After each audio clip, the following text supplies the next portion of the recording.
Imagine building a billion-dollar empire from nothing, only to be betrayed by the one person you love the most. This is the story of Isabella Márquez, a powerful CEO, a mother, and a survivor. Thrown into the sea by her own daughter and left for dead, she finds unexpected love in the arms of a humble fisherman. But when the world believes she is gone, Isabella rises from the ashes to reclaim her empire and to rewrite her legacy forever. Will she choose revenge or love? Stay with me till the end, because the twist in this story will leave you speechless. And before we dive in, drop a comment telling me where you're watching from, and don't forget to subscribe to RuceyTales for more powerful stories of betrayal, love, and survival. The chandeliers shimmered like captive stars above the great hall of Isla Márquez.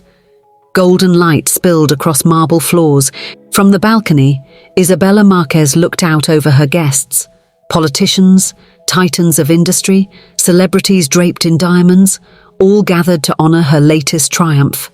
A new solar grid that promised to bring light to 500,000 homes across Latin America. At 63, Isabella carried herself with the poise of a queen and the sharpness of a woman who had clawed her way out of poverty. Her silver-streaked hair, coiled into a crown-like bun, gleamed under the lights, and her midnight blue gown flowed behind her as though stitched from the very night sky. The world applauded her brilliance, but her eyes, sharp as obsidian, searched the crowd for only one face, Camilla. Her daughter stood near the champagne fountain, slender in emerald silk, laughter painted on her lips but not in her eyes. At her side lingered Adrian Holt, her son-in-law, his hand light on her back, his smile polite, practiced. The way he leaned into Camilla's ear made Isabella's stomach tighten. She knew the look of a man who whispered poison. Raising her glass, Isabella spoke into the hush that fell across the room. Tonight, we celebrate not only an achievement in energy, but a promise that no child will ever grow up in darkness as I once did. This empire was built on fire and faith, and it will continue to burn brightly long after I am gone. Applause thundered, cameras flashed, yet as Isabella lowered her glass, her gaze met Camilla's across the room. Her daughter's expression was unreadable, half pride, half something colder, and in that moment, Isabella Márquez, woman of steel and storms, felt the first crack in the empire she had built. The party had ended hours ago. Camilla sat on the edge of her bed, the emerald silk of her gown pooled around her, her bare feet tapping against the cool marble floor. She had smiled all night, posed for the cameras, nodded politely at her mother's endless admirers, but now, in the silence, her jaw ached from pretending. From the terrace, Adrian appeared with 2 glasses of wine. His tie hung loose, his golden hair slightly disheveled from the sea breeze. He handed her a glass and leaned against the doorframe, studying her with the careful gaze of a man who knew exactly what to say and when to say it. "You looked beautiful tonight," he said. Camilla rolled her eyes. "I looked like her accessory." Again, Adrian smirked, sipping his wine. "Camilla, you are the only heir to one of the greatest fortunes in the world, yet your mother still parades herself as if she were immortal." Camilla's throat tightened. "She's 63 and still won't let me lead. Do you know how humiliating it is? I studied, I worked, I tried to prove myself, but to her, I'll always just be the little girl tagging along." Adrian moved closer, lowering his voice until it was almost a caress. "And while she clings to her throne, the world looks at you and sees nothing, an afterthought. Unless you take what is rightfully yours, they always will." Camilla turned away, staring out at the restless sea beyond the terrace. "She gave me everything," she whispered, though the words felt hollow. "Everything," Adrian echoed, "except freedom." For a long moment, Camilla said nothing, but her silence was not denial. It was the sound of resentment hardening into something sharper, and Adrian, smiling to himself in the dark, knew the seed had been planted. Camilla stayed on the terrace long after Adrian left her side. The sea wind tangled her hair, carrying with it the smell of salt and storm. She tried to silence the churn inside her chest, but instead, memories rose, unbidden, relentless. She was 6 again, clutching her mother's hand as they waited in line for bread. Isabella's clothes were worn, her shoes patched, but her eyes burned with the same fire they held now. "Remember this, mija," Isabella had said, kneeling so their faces were level. "We will not always be at the mercy of others. One day we will own our future." and Isabella had kept her promise. By the time Camilla was 12, her mother had already flipped her first abandoned property into a thriving apartment complex. By 20, Isabella had turned a crumbling business into an empire of steel and glass. The world called her a visionary, a warrior. To Camilla, she had been a goddess. She remembered sneaking into her mother's study at night, falling asleep on the leather couch while Isabella scribbled notes and drew plans. Sometimes Isabella would carry her to bed, whispering, "You'll do greater things than I ever could, my darling." But somewhere along the way, the goddess became a shadow that blotted out the sun. Camilla thought of the endless introductions.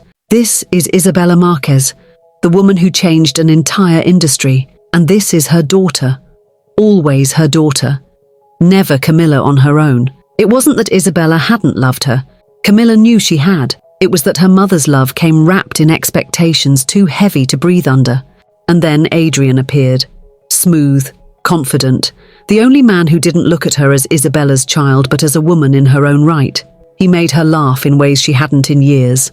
He spoke of freedom, of leadership, of stepping out from her mother's towering shadow. For the first time, she felt seen. But Adrian's voice lingered in her ears tonight, darker than she wanted to admit. Unless you take what is rightfully yours, they always will. Camilla closed her eyes. Her mother's empire had been built on fire and faith. But what good was an empire if it left no room for her? Far across the island, in the master suite, Isabella Márquez slept soundly, unaware that her daughter's heart had begun to shift, drawn toward a choice that would soon change both their lives forever. The next morning, the island awoke to a restless sky. Palms bent with the wind, and the staff whispered of a storm forming far out at sea. From her balcony, Isabella Márquez watched the shifting horizon. She had lived long enough to know that storms seldom arrived without warning, whether in weather or in life. "Breakfast is ready, Señora," Rosa said softly, setting down a tray. Isabella nodded, though her thoughts were elsewhere. Down by the terrace, Camilla sat with Adrian. He leaned close, whispering, his hand grazing her arm with casual possession. Camilla smiled faintly, but it was the brittle smile of someone hiding cracks too deep to mend. Isabella's chest tightened. Later, she found Adrian in the garden, his sleeves rolled, plucking figs from a tree as though he owned the place. "You've adapted well to island life," Isabella said coolly. Adrian turned, his grin all charm. "It's easy to adapt to paradise." "And yet," she replied, her eyes sharp, "not all who come here understand what it cost to build it." For the briefest second, Adrian's mask slipped. There was calculation in his gaze, a flicker of arrogance, but just as quickly, the charm returned. "You've built something extraordinary, Isabella, truly, but sometimes the future demands new hands." Her mouth hardened into a thin line. "Careful, Adrian. The future has a way of punishing impatience." That evening, Isabella invited Camilla to the yacht for a walk, hoping the rolling sea might loosen the knots between them. For a moment, under the glow of the setting sun, she saw her daughter as a child again, the little girl who once clutched her hand in breadlines. "Camilla," Isabella began gently, "I know I haven't always made things easy for you, but everything I did, every sacrifice was for us." Camilla looked out over the railing, eyes glistening with the reflection of lightning far on the horizon. For a heartbeat, Isabella thought she would soften. But then Adrian's voice seemed to echo in the air between them. "Unless you take what is rightfully yours." Camilla's lips pressed into a thin line. She turned away. "You'll never understand," she whispered. The first roll of thunder cracked across the sky. By nightfall, the storm had arrived. The yacht strained against the waves, its deck slick with rain. Wind howled through the rigging like a chorus of ghosts. Isabella clutched the railing, her gown clinging to her skin. Across from her stood Camilla and Adrian, faces pale in the flashes of lightning. "This has to end," Camilla shouted, her voice breaking. "What must end?" Isabella demanded. Rain streaked down her face like tears, but her voice cut through the storm. "You controlling everything. My life, my choices, my future. I'm suffocating in your shadow." Isabella stepped forward, heart pounding. "Camilla, I gave you everything. The world at your feet. You gave me a prison," Camilla cried. "One I never asked for." Adrian's hand slid onto Camilla's shoulder, steady, urging. His eyes met Isabella's with something cold, something triumphant. "She'll never step into her own light," he shouted. "Not while you're still here." Isabella's gaze flicked between them, her daughter's trembling hands, Adrian's poisonous calm. She reached out, desperate. "Camilla, listen to me. Don't let him twist you. I am your mother. My blood runs in your veins." "Exactly," Camilla whispered, her face twisting. "And I'll never escape it." The deck lurched violently. In the chaos, Isabella felt the shove. Whether it came from Camilla's trembling hands or Adrian's firm push, she would never know. But in an instant, the world tilted, the railing slipped from her grip, and the black mouth of the ocean swallowed her whole. Rain and lightning blurred above as she fell, her daughter's face the last thing she saw, a mask of rage, grief, and something far too broken to name. Then the sea closed over Isabella Márquez, and silence devoured her. On deck, Camilla collapsed into Adrian's arms, shaking. The storm raged on, carrying away the woman the world believed invincible. The empire had lost its queen, or so it seemed. The sea was merciless. It dragged Isabella down into its freezing depths, her lungs screaming for air, her gown tangled around her legs like chains. For a moment, she almost surrendered, let the darkness take her. But Isabella Márquez had not clawed her way out of poverty, widowhood and betrayal only to die at the hands of her own blood. With a burst of will, she kicked free of the silk and fought upward, breaking the surface with a gasp that tore her throat raw. Lightning split the sky. The yacht was gone, swallowed by distance and rain. Alone, she clung to a piece of broken timber, letting the waves hurl her toward whatever fate awaited. By dawn, the storm had passed. The ocean laid her on the sand like an offering, her body bruised and salt-stung. She barely registered the footsteps approaching, the crunch of boots, the startled cry of a boy. "Abuelo! Someone's here!" Through blurred vision, Isabella saw a dark silhouette kneel beside her. Weathered hands turned her onto her back, and a pair of gentle eyes studied her face. The man was lean, his skin bronzed by years under the sun, his clothes smelling of fish and seaweed. Beside him stood a boy no older than 16, his wide eyes filled with wonder. "She's alive," the man muttered. "Gracias a Dios." "Who is she, abuelo?" the boy asked. "Doesn't matter," the man said firmly. "She needs shelter." They lifted her carefully, carrying her toward a shack that clung stubbornly to the edge of the shore. Inside, the air was warm with the smell of wood smoke and boiled herbs. The boy pressed a damp cloth to her forehead, while the old man coaxed her to sip bitter broth. For the first time in decades, Isabella Márquez lay in a bed not her own, stripped of power, stripped of control. No marble floors, no chandeliers, no empire, only a thin blanket and the sound of waves against the rocks. When she woke again, the boy was watching her curiously. "You don't look like someone from around here," he said softly. Isabella studied him, her voice hoarse but steady. "What's your name?" "Diego," he said. "And that's my grandfather, Mateo. We fish. We don't usually find people." Isabella let the words settle. She almost laughed at the absurdity of it. Isabella Márquez, billionaire, rescued by a fisherman and his grandson. But instead of laughter, a grim resolve spread through her. Her son-in-law and her own daughter believed her dead. Even now they were plotting to seize what she had bled to build. But she was alive, and that meant the game wasn't over. Isabella Márquez would rise again, not just to reclaim her empire, but to remind the world that she was unbreakable. At first, Isabella could not speak her daughter's name. Every time her mind returned to the storm, to the railing, the shove, the blur of faces, she shut it out. Her body lay bruised and broken in Mateo's shack, but her heart carried the deeper wound. Isabella Márquez, who had faced boardroom wolves, hostile takeovers, and the loss of her husband, could not comprehend the truth that her own daughter had let her fall. "No," she muttered one night, fever-slick and trembling. "Not Camilla, not my Camilla." Mateo placed a damp cloth on her forehead. His voice was low, like the sea at dawn. "Rest, Señora. Some storms take longer to pass." But the storm inside Isabella did not pass easily. She drifted between sleep and waking, each dream haunted by her daughter's eyes, cold one moment, terrified the next. Sometimes she screamed in the night. Diego would come running, his young face pale, while Mateo held her until the shivering stopped. When the fever finally broke, Isabella woke to the sound of laughter. Diego was on the beach, chasing a crab across the sand. Mateo sat nearby, mending nets, humming a tune half lost to time. For the first time since the betrayal, Isabella did not feel like a queen fallen from her throne. She felt human. "Why are you helping me?" she asked Matteo later, as he set down a bowl of steaming fish stew before her. He shrugged. You wash up on my shore, you become my responsibility. That simple? He smiled, lines deepening around his eyes. Life is simpler than people like you think. For days she watched him work, his patience with the nets, his reverence for the ocean.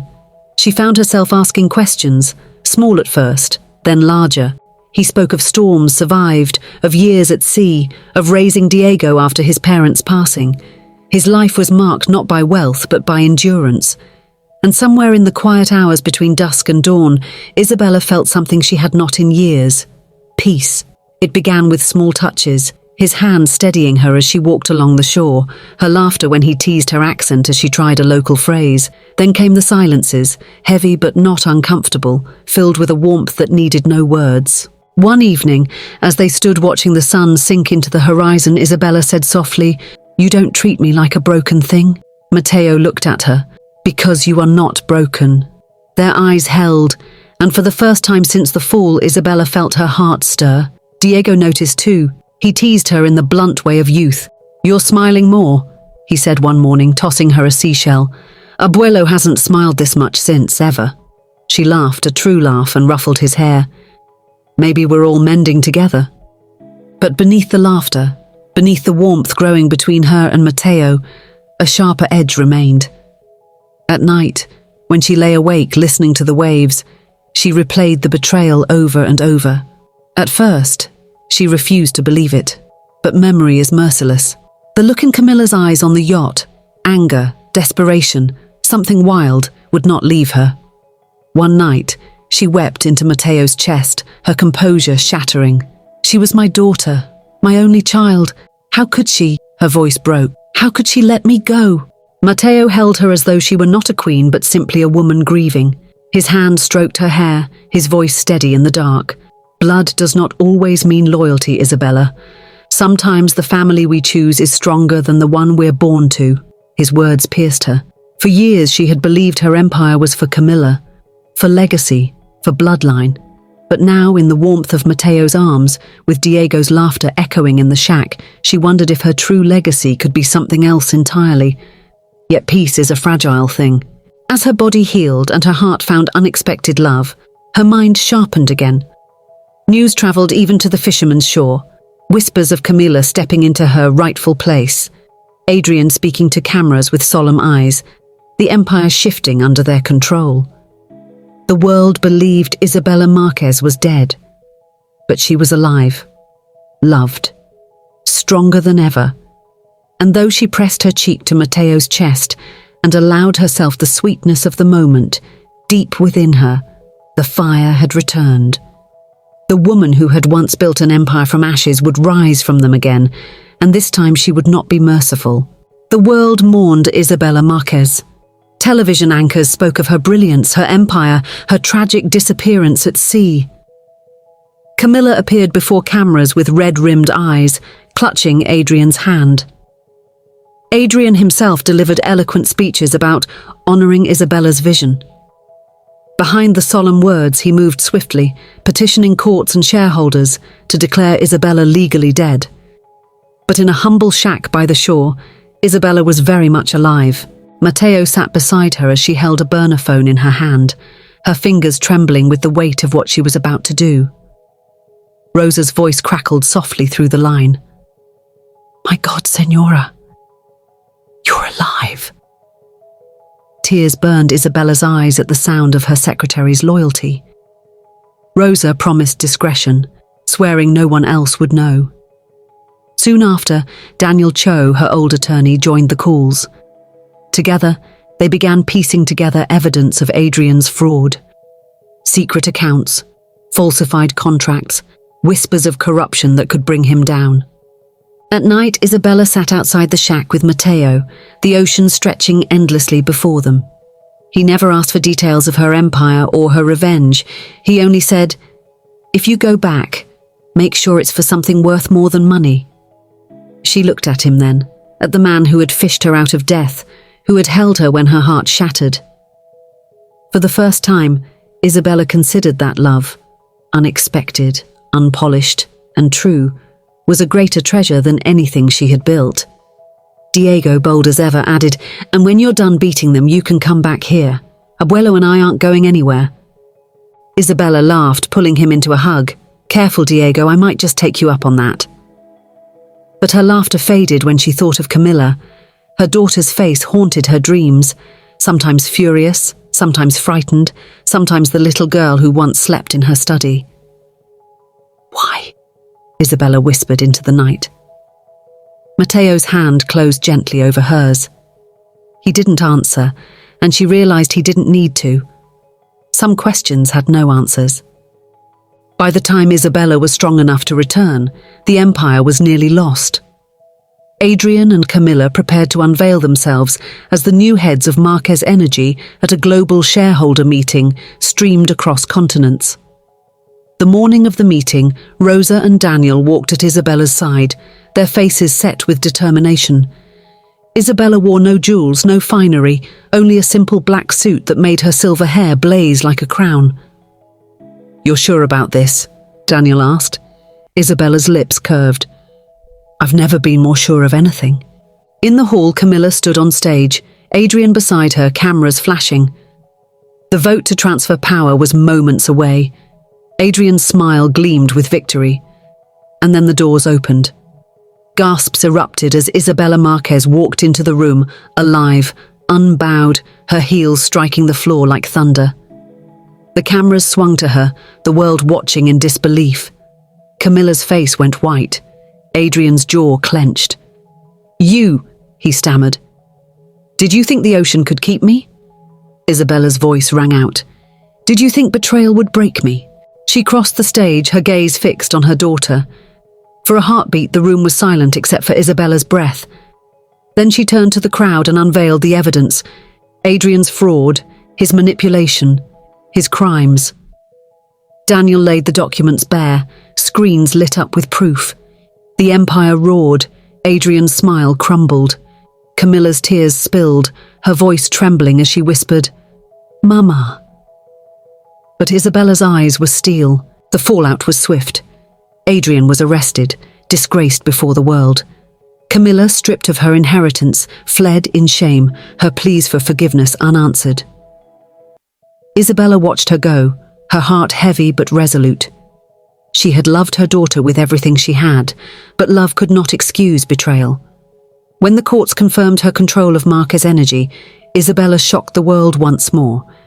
She announced not a foundation, not a donation, but a marriage. Standing at a quiet ceremony by the sea, Isabella Márquez took Mateo's hand. Diego, beaming, stood at their side. The empire whispered, the media buzzed, but Isabella cared little. For the first time in decades, she was not alone. She had lost one family to greed, but she had chosen another, one built on loyalty, humility, and love. One dawn, she stood with Mateo and Diego at the shore, the waves curling at their feet. The sun rose golden, painting the world anew. Isabella whispered, more to herself than anyone else, "Empires rise and fall. But love is the only kingdom worth keeping." And with that, Isabella Márquez, who had risen from nothing, betrayed by blood, crowned by fate, stepped into her new life, stronger, freer, and finally at peace.